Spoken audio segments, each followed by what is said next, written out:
घर का चिराग ही जब अंधेरा दे जाए और माँ का आंचल ही जब जहर सा हो जाए, बहन भाई ही जब काटने को दौड़े तो किसे अपना दोस्त कहें और किसे अपना बनाएं। बड़ी विचित्र सी घटना है जिसमें रिश्तों को तार तार किया गया है। एक माँ अपने बेटे और बहू दोनों को जहर देकर मार डालती है और फिर दोस्तों उसके बाद जब राज खुलता है और वह माँ खुद ही पुलिस बुलाती है।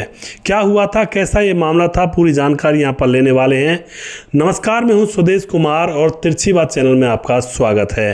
यह घटना उत्तर प्रदेश के आगरा के शाहगंज थाने के अंदर एक आमपाड़ा इलाका पड़ता है। उस आमपाड़ा इलाके के अंदर यह पूरा परिवार रहा करता है।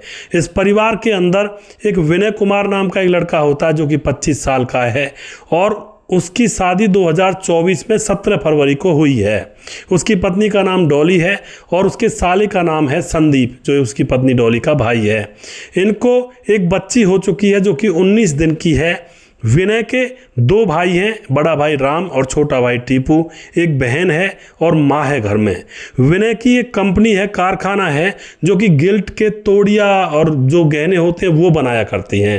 यानी कि गिल्ट में जैसे कि रुपये में जो होता है ना गिल्ट, उसको उसमें से तोड़िए वगैरह बनाना, कुंडल वगैरह बनाना, ऐसा बनाते हैं ये। इस चीज़ का इनका कारखाना है और विनय ने उस कारखाने में बहुत ही मेहनत की है। नाबालिग उम्र से उसमें लग पड़ा था और फिलहाल उनका कारखाना बहुत अच्छा चल रहा है। अब 19 दिन पहले बच्ची पैदा हुई है। उसके बाद 17 अप्रैल को क्या होता है, 17 अप्रैल को पुलिस के पास इस घर की माँ का फ़ोन जाता है और फ़ोन में कहा जाता है कि साहब हमारे घर पर आ जाइए, यहाँ पर पति पत्नी दोनों ने अपनी जान दे दी है और उन्होंने जहर खा लिया है। अब दोस्तों यहाँ पर जो बताती है वह माँ कि मेरा बेटा है विनय और उसकी पत्नी डॉली। और उसके बाद पुलिस जब यह खबर सुनती है तो तुरंत वहाँ मौके पर पहुँच जाती है। वहाँ जाकर पुलिस देखती है कि वहाँ पर आधे आधे खाए हुए लड्डू पड़े हुए थे और उन दोनों की मृत्यु हो चुकी थी। दोनों एक कमरे के अंदर पड़े हुए थे और वहीं पर झूले में उनकी 19 साल की बेटी झूल रही थी और रो रही थी। अब तो पुलिस आती है, मामले को छानबीन करती है और उस डेड बॉडीज़ को उठा करके पोस्टमार्टम के लिए पुलिस भेज देती है। पोस्टमार्टम से पता चलता है कि हाँ, जहरीली चीज़ खाने से ही इनकी मृत्यु हुई है। अब तो पुलिस जो होती है वह मामले की छानबीन आगे बढ़ाती है। पुलिस पहले पूछताछ करना चाहती है। पहले तो पुलिस को भी यही लगा था कि शायद हाँ, ये अपने आप ही हुआ जो कुछ हुआ है और इन पति पत्नी ने अपने आप ही किया है। लेकिन पुलिस एक राउंड और मारती है और आस पड़ोस के लोगों से पूछताछ करने लगती है। आस पड़ोस के लोगों से पूछताछ करने पर पुलिस को पता चलता है कि इन लोगों की कई बार पीछे लड़ाइयाँ हो चुकी हैं घर परिवार के अंदर। यानी कि लोगों ने बताया कि इन दोनों के बीच, यानी कि 2 इनके भाई थे राम और टीपू और एक ये खुद विनय और इनकी बहन और इनकी माँ, इनके बीच में प्रॉपर्टी को लेकर झगड़े कई बार हो चुके हैं और अभी भी बीते दिन इनका झगड़ा हुआ था। अब तो पुलिस के सामने ये मामला आ चुका था। उसके बाद पुलिस के पास दोस्तों डॉली का भाई, यानी कि जो मरने वाली डॉली होती है, उसका भाई संदीप पहुंचता है और जाकर के व्हाट्सएप पर एक रिकॉर्डिंग दिखाता है कि साहब ये रिकॉर्डिंग मैं समय पर नहीं देख पाया, अगर समय पर देख लेता तो मेरे बहन और मेरे जीजा बच जाते। अब पुलिस के सामने उस रिकॉर्डिंग को सुनाता है तो इस रिकॉर्डिंग में साफ साफ आवाज़ आ रही थी विनय की। विनय कह रहा था अपने साले संदीप से कि संदीप हमें बचा लो, घर वालों ने हमें जहरीली चीज़ खिला दी है और बाहर से दरवाजे बंद कर दिए हैं और हमें हॉस्पिटल पहुंचा दो किसी तरह से, हमारी जान बच जाएगी वरना हम मर ही जाएंगे। उसके बाद दोस्तों यह जो संदीप होता है साला, यह उस मैसेज को पढ़ नहीं पाता, देख नहीं पाता है। काफ़ी देर हो जाती है और जब बहन और जीजा की मृत्यु हो जाती है उसके बाद उनका क्रियाक्रम करने के बाद इसको पता चलता है कि मेरे फ़ोन पर जीजा का मैसेज आया हुआ था। इसको बड़ा अपने ऊपर अफसोस होता है कि मैं अपनी बहन और जीजा को बचा लेता अगर टाइम पर उस मैसेज को मैं देख पाता। लेकिन अब वो करे भी तो करे क्या, रो रहा था पुलिस के सामने। पुलिस उस मैसेज को जब देखती है तो पुलिस एकदम से अलर्ट हो जाती है और सीधा अपने इनके घर पर जाती है और घर जाने के बाद सारे घर वालों को अरेस्ट कर लिया जाता है। इसमें 2 भाई थे राम और टीपू, उनकी माँ थी और इनकी एक बहन थी।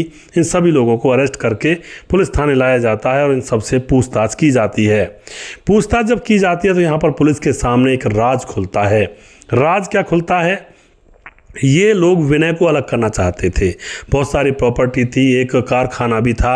विनय बहुत मेहनती लड़का था और अब यहाँ पर जो लड़की थी यानी कि उसकी बहन थी, वह बार बार ये कहती कि मुझे भी ज़मीन में हिस्सा चाहिए, मेरी अभी शादी नहीं हुई है, शादी कैसे होगी। इधर दोनों भाई राम और टीपू वो भी हिस्सा मांगा करते थे कि हमें हिस्सा चाहिए। और जो विनय होता है वह अपनी मर्जी से अपना हिस्सा नहीं ले पा रहा था। तो इसी बात को लेकर के इनके बीच में झगड़ा चल रहा था, किसी को कुछ चाहिए था, किसी को कुछ, यानी कि प्रॉपर्टी का डिस्प्यूट था, चल रहा था यहाँ पर। इसी बात को लेकर के अब ये सारे लोग घर के एक साइड में हो जाते हैं और विनय की पत्नी की साइड अकेली रह जाती है। अब यहाँ पर सारे घर वालों का दुश्मन विनय बन चुका था, क्योंकि वह जायज़ फैसला करवाना चाहता था, लेकिन यह घर वाले कुछ अलग ही उससे एक्सेप्ट कर रहे थे। अब तो यहाँ पर क्या होता है दोस्तों, इन घर वालों में प्लानिंग बनती है और प्लानिंग के तहत लड्डू में जहरीला पदार्थ मिलाया जाता है और उसके बाद माँ को भेजा जाता है इनके कमरे में। और माँ उन 2 लड्डुओं को ले जाती है और जा करके अपने बेटे विनय और अपनी बहू डॉली से कहती है कि ये लो बेटा, और मैं मंदिर पर गई थी, वहाँ का प्रसाद है और इसको खा लो, तुम्हारे सारे दुख दूर हो जाएंगे, तुम रोज रोज लड़ाई करते हो। अब दोस्तों, कौन सा दुनिया में ऐसा बेटा है जो अपनी माँ के ऊपर शक करेगा कि भाई ये मुझे जहर दे देगी। बेटा ने और बहू ने वह लड्डू खा लिए।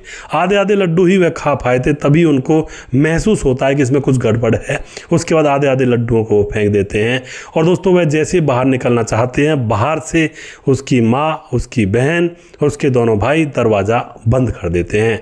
अंदर वाले कोठे में यह लड़का था, खूब चिल्लाते हैं, चीखते हैं, लेकिन किसी को बाहर कुछ सुनाई ही नहीं देता है। इन्होंने जानबूझकर घर वालों ने यह प्लानिंग की थी। उसके बाद विनय अपने व्हाट्सएप से, जब उसकी बुरी हालत हो जाती है, कॉल करने लायक नहीं रहता है, तो व्हाट्सएप पर जैसे तैसे वो रिकॉर्डिंग कर देता है अपने साले संदीप के पास कि हमें बचा लो, हमें घर वालों ने जहरीला पदार्थ दे दिया है और दरवाज़ा बंद कर दिया है, हमें निकलने नहीं दिया जा रहा है। वरना तो दोस्तों वह निकलते, बाहर भागते तो अड़ोसी पड़ोसी पुलिस उनको मतलब हॉस्पिटल ले जाते तो शायद हो सकता है जान बच जाती, लेकिन उन्होंने दरवाज़ा ही बंद कर दिया था। अब साला उस मैसेज को उस समय नहीं देख पाता है। अगर वह उस समय देख पाता तो तुरंत भाग कर आता और अपने जीजा और बहन को शायद हो सकता है बचा लेता। अब यहाँ पर उन दोनों की मौत हो जाती है। यह सारा मामला पुलिस के सामने खुलकर आता है और जैसे पुलिस के सामने खुलकर आता है, इन सभी लोगों को अरेस्ट कर लिया जाता है, इनके ऊपर कानूनी कार्रवाई की जाती है और फिलहाल ये जेल में हैं। यानी कि प्रॉपर्टी के चलते हुए पूरा जो घर था वो खंडर बन गया और जो छोटी सी बच्ची थी उसके माता पिता नहीं रहे, किसके सहारे जिएगी। हालांकि रिश्तेदार पालेंगे उसको, लेकिन वो प्यार तो उसको हरगिज़ नहीं मिल पाएगा जो प्यार माँ बाप देते हैं अपने बच्चों को। एक दूसरी कमी माँ की सबसे बड़ी कमी थी, उसने अपने बच्चों की जो प्रॉपर्टी थी उसको अच्छी तरह से डिवाइड नहीं किया, क्योंकि बूढ़े बड़े लोग जब प्रॉपर्टी को अच्छी तरह से बच्चों में डिवाइड नहीं कर पाते हैं तो उन परिवारों में लाठियां चलती हैं, उन परिवारों में झगड़े होते हैं कि मुझे बराबर नहीं मिला, इसे ज़्यादा मिल गया।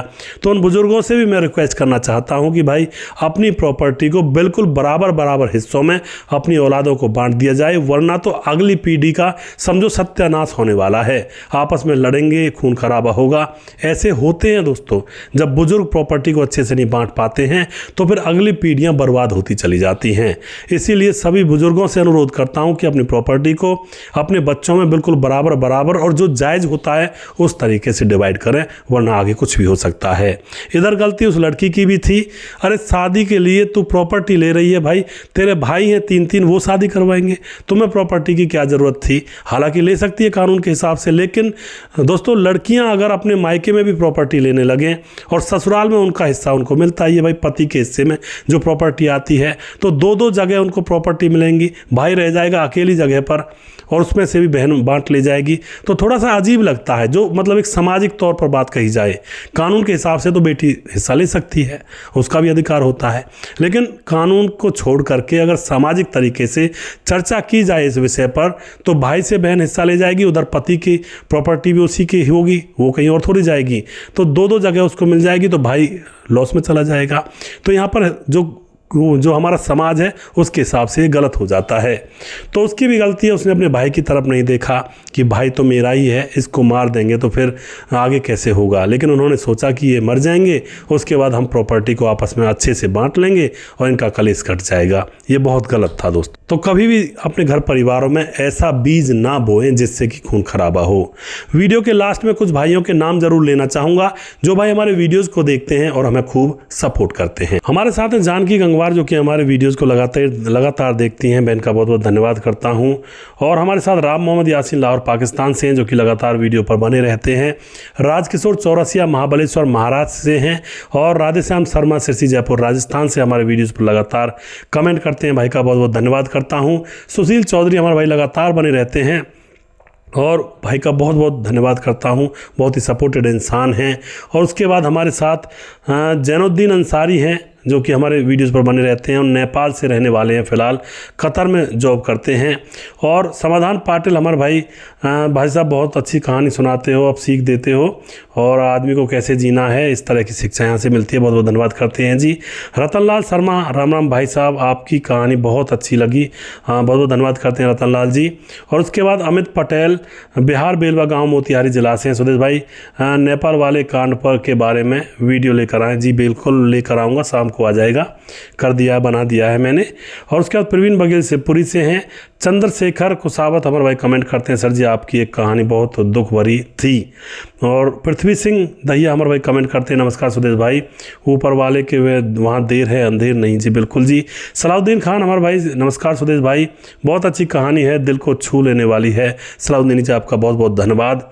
उसके बाद पंकज कुमार हमारे भाई सुदेश भाई जी राम राम, मेरा नाम पंकज कुमार है, आपकी स्टोरी बहुत अच्छी लगती है और आपने मेरा वीडियो में नाम लिया, मेरा दिल बहुत गदगद हो गया और मुझे बहुत खुशी पैदा हुई। क्या आपने मेरा नाम लिया है? और कुछ वीडियो मेरे से छूट गई होंगी, प्राइवेट जॉब भी करता हूँ ना, और मैं ब्लाइंड होने के बाद भी मैं जॉब करता हूं। जी बहुत आपकी हिम्मत है पंकज भाई, और हिम्मत को कभी टूटने मत दीजिएगा। आप लगातार अपनी कोशिश करते रहिएगा इस ज़िंदगी को जीने का और इस ज़िंदगी को फेस करने का, और किसी के ऊपर आश्रित मत रहिएगा क्योंकि आश्रित होना सबसे बुरी चीज़ है। और अपने आप कुछ कमा कर अपने आपका गुजारा ज़रूर करिएगा, और बहुत ही ज़रूरी है क्योंकि ज़िंदगी में अगर इंसान किसी दूसरे के आश्रित हो जाता है तो उसकी ज़िंदगी नहीं होती कुछ भी, ये तो मुझे पता है। इसलिए आश्रित मत होइएगा किसी और के ऊपर, अपने हाथ पांव से कुछ जो भी हो सके, नौकरी या कोई और काम, वो अपने आप ज़रूर करिएगा। उसके बाद रोहित सिंह हमारे भाई, ईश्वर बड़ा मालिक है, सब कुछ ईश्वर का ही है। जी बिल्कुल जी। DK श्री हमारे भाई कमेंट करते हैं, पहली बार कमेंट किया है भाई ने, वेरी नाइस स्टोरी, बहुत बहुत धन्यवाद करते हैं जी। देवेंद्र सेन हमारे भाई लगातार कमेंट करते हैं, भाई का बहुत बहुत धन्यवाद करते हैं। राम शब्द हमारे भाई कमेंट करते हैं, प्रवीण बघेल से पुरी से हैं। अखिलेश कुमार, बहुत अच्छी बात आती है जी आपकी, बहुत बहुत धन्यवाद करते हैं जी अखिलेश जी। और मुकेश कुमार UP तरासी से हमारे वीडियोज़ पर लगातार कमेंट करते हैं। और उसके बाद हमारे साथ साहब विर्क जिला बिजनौर से सलेमपुर चीमा फार्म साहब सिंह, और हमारे भाई साहब विर्क जो कि हैं दोनों जगह पर वीडियो देखते हैं, यूट्यूब पर भी आते हैं और यहाँ पर भी, भाई का बहुत बहुत धन्यवाद करता हूँ। देवेंद्र सेन दोबारा से, मुबारक सलमान कमेंट करते हैं। जयेश विसारिया जी हैं लोग जो कि लगातार कमेंट करते हैं। और राजेश मिश्रा जी हैं, राजेश वैष्णव जी हैं जो कि पत्नी का नाम शिखा मिश्रा है और लगातार हमारे वीडियोज़ पर कमेंट करते रहते हैं। और जो भाई हैं हमारे, जैसे कि हमारे साथ हैं सूरज DO फ्रॉम फिजी से हमारे वीडियोज़ को लगातार देखते हैं। और भी जो भाई हैं वो अपनी कमेंट ज़रूर किया करें वीडियोज़ में, नए वीडियोज़ में, जो कि मैं नाम ले सकूं। और अगला वीडियो बहुत जल्दी फिर से लेकर आऊँगा, तब तक आप खुश रहें, सावधान रहें। जय हिंद, जय भारत।